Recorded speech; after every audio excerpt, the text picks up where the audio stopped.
Welcome everybody, welcome back to Town Manager's Corner. I'm Scott Lebiasi and I'm your Town Manager. This is season 2, and after we had a great season 1 and we left you with that cliffhanger, we're getting back to Town Manager's Corner.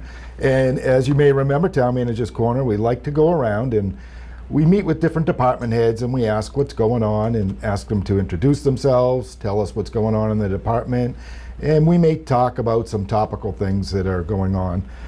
Today we're going to be meeting with Jolanta Briffett.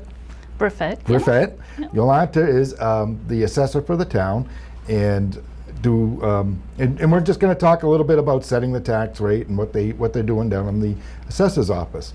So, welcome Jolanta. Welcome to Town Manager's Corner. Thank you, Scott. As you all know, my name is Jolanta, and I'm your deputy assessor. I have 18 years of experience in the assessing department. I have been with the town for about 3 years. Prior to, I was on the Board of Assessors in the city of Quincy. I also have worked in Randolph and Winthrop. Okay. No, and I think maybe we should probably talk about that real quick, is that there is a Board of Assessors in every town. We have one here. Correct. And is that appointed or elected in this town? It's elected. It's an elected board, and that board sort of has the oversight of this process that we're going to talk about today. Correct, yeah. Okay. So first, I think one of the big things that everybody always wants to talk about and know about is setting the tax rate. Correct, yeah. And maybe we can demystify that for everybody and talk a little bit about that. Sure. Each year, the town must have its tax rate approved by the Massachusetts Department of Revenue prior to sending the bills out.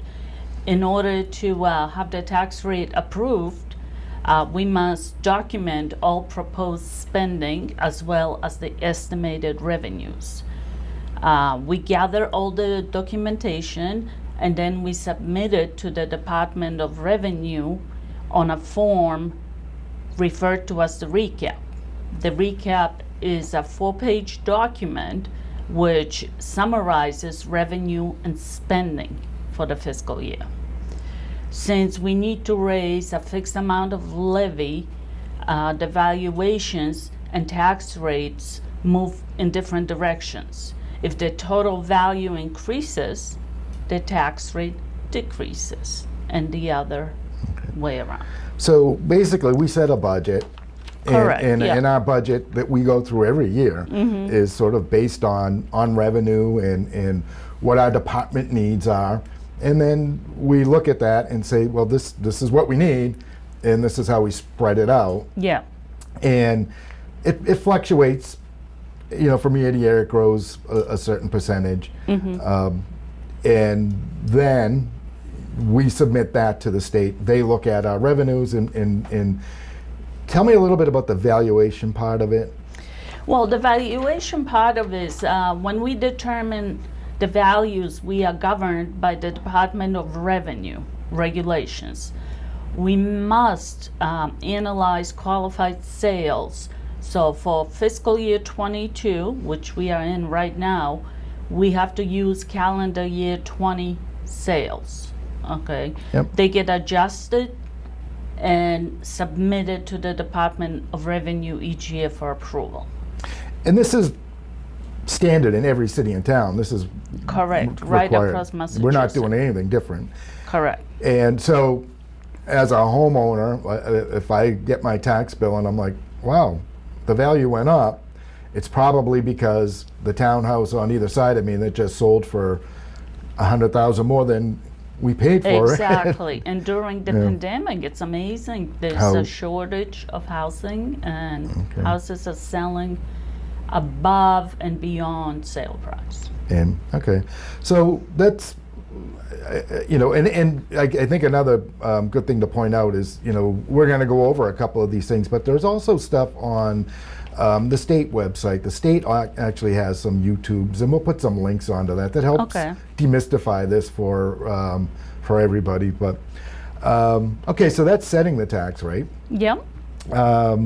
Now I know some people every year kind of ask us, why don't we have a different rate for commercial businesses? And I know every year the Board of Assessors and you come to the Board of Selectmen and you go through this tax rate calculation process and you analyze that, whether it's a good idea, what the benefits would be if you did it, and also what it would mean to the commercial rate and what it would mean to the residential rate. And every year it seems in every town that I've ever been in and worked in and lived in that it's best just to keep an even rate. Can you explain that, why that is? Sure, absolutely. In Abington, we don't have enough commercial base to have a split tax rate. Each year, the selectmen hold a classification hearing to determine whether we're gonna stay with a single tax rate or if the burden of the levy will be divided between the commercial, industrial, or personal property. If the selectmen decide to shift the burden to the CIP, the maximum would be 150%. At 100%, we have a tax rate of 1522, which is our tax rate right now. If the selectmen shifted to the 150%, we would have a tax rate of residential at 1422 and commercial at 2283.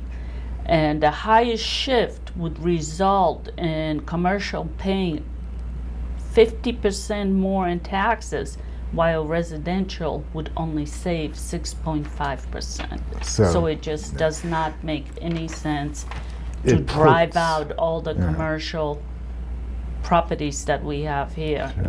It just doesn't make sense. And while it may not bother a Lowe's or a Target or a Walmart, it certainly will make a big difference on all of the small business, commercial, all of the restaurants, all of the exactly. Yeah. So it definitely, and again, like I said, every year you do a great job explaining it to the Board of Selectmen. I don't know that everybody gets to see it, but this will be up for everybody to see, so we can explain it over and over. But thank you for that.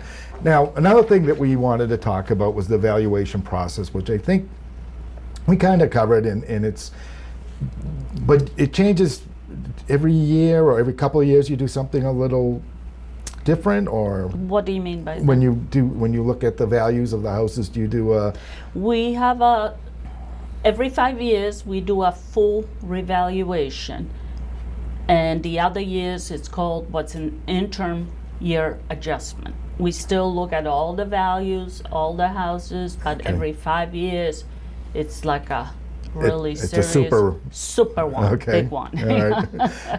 and that usually makes some corrections one way or the other. Correct. Okay. Yeah. Now, again, as careful as everybody is to review this, and the state reviews it, and we follow our guidelines, there may be a homeowner out there who just doesn't feel as though that their value is correct, and they really need to talk to you about it. And I know that they can come to a town hall and see anybody anytime. You guys are always open and very helpful down there. But is there a process for appealing? Absolutely. The abatement process is because you disagree with the value or the data, not the taxes. And I want to say that again, not the taxes. So in other words, they're not coming to you and saying, my taxes are too high and this is awful. Basically, they're coming to you and saying, you're assessing my property. You're saying my house is worth more than it really is. And that gives you the opportunity to sit down with them and say, well, this is how we came up with this value. And like we discussed, for fiscal year 22, we use calendar year 20 sales. And it's the sales of comparable houses and comparable properties. Exactly, And now, if they still disagree, they can file an abatement application. It must be filed and filled to the assessor's office or postmarked by February 1st. So as long as they get it done and by February 1st, then there's a hearing process with the... There's 3 months. The Board of Assessors has to reply. I have gone out on, this year we got 23 abatement applications. I have gone out on most of them. We have our meeting next month, and I make a recommendation to the board, and they are the ones who make the final decision. Okay. And then even after that, they could They can There's an apply to appeal the to- appellate tax board. They Okay. have 3 months to apply to the appellate tax board. Yeah. Okay.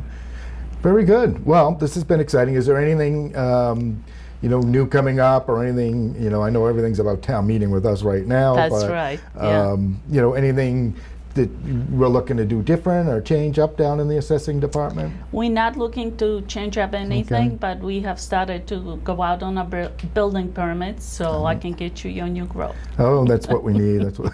And you recently had a longtime employee retire.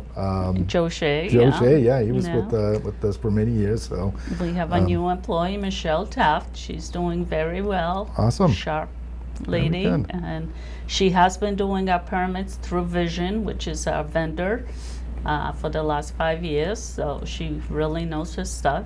okay, Great and lady. and we should also let everybody know that on the website there is a link. People can check the values, their home values. Correct, They yeah. can check.